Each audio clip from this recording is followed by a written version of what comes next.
जब तक सच जूते पहनता है, झूठ पूरी दुनिया का चक्कर लगाकर आ चुका होता है। यह संवाद द कश्मीर फाइल्स में जितना कचोटता है, उतना ही मिथुन चक्रवर्ती के वास्तविक जीवन को स्मरण कराता है कि क्यों हमारा फिल्म उद्योग समान नहीं है। और कुछ ऐसे भी लोग हैं जिन्हें बॉलीवुड में वो सम्मान नहीं मिला जिसके वे योग्य थे। वहीं मिथुन ने कहा है कि जनता का समर्थन ही सबसे बड़ा पुरस्कार है।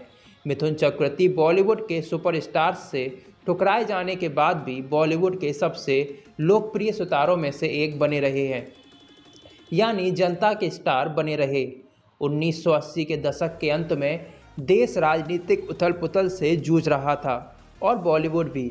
पुराने सितारों की चमक फीकी पड़ चुकी थी और अमिताभ बच्चन, शत्रुघ्न सिन्हा, जितेंद्र, शशि कपूर, फिरोज खान जैसे सितारों ने एक अलग प्लेटफॉर्म स्थापित कर लिया था। इसी बीच क्षेत्रीय सिनेमा भी जोरों पर था, जिसमें सबसे आगे थे तेलुगु सुपरस्टार एन.टी. रामाराव।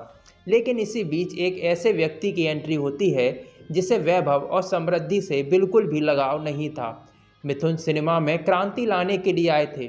1976 में अपनी पहली ही फिल्म मृग्या से मिथुन चक्रवर्ती ने धमाका कर दिया था। उन्होंने इस फिल्म में एक जनजातीय का किरदार निभाया था, जिसमें उन्होंने अपना सब कुछ लगा दिया और उनकी अपनी पहली फिल्म को सर्वश्रेष्ठ फिल्म का राष्ट्रीय पुरस्कार भी मिला और मिथुन दा को स्वयं सर्वश्रेष्ठ एक्टर का भी राष्ट्रीय पुरस्कार मिला। इसके बाद 1982 में आई डिस्को डांसर, जिसमें वो प्रमुख भूमिका में थे और उनके साथ में राजेश खन्ना भी थे। लेकिन पूरी फिल्म में केवल और केवल मिथुन चक्रवर्ती ही छाए रहे और यहीं से मिथुन दा के सुपरस्टारडम का सफ़र जारी हुआ। वहीं बॉलीवुड के सुपरस्टार क्लब में मिथुन चक्रवर्ती को शुरुआत से ही अपने से अलग रखा, मानो वो भारतीय सिनेमा का हिस्सा ही नहीं है। मिथुन 1986 और 1987 के करियर में अपने शिखर पर थे, पर उन दोनों वर्षों में फिल्म फेयर पुरस्कारों को जानबूझकर आयोजन ही नहीं किया गया, नहीं तो आधे से ज़्यादा पुरस्कार मिथुन चक्रवर्ती ही ले जाते।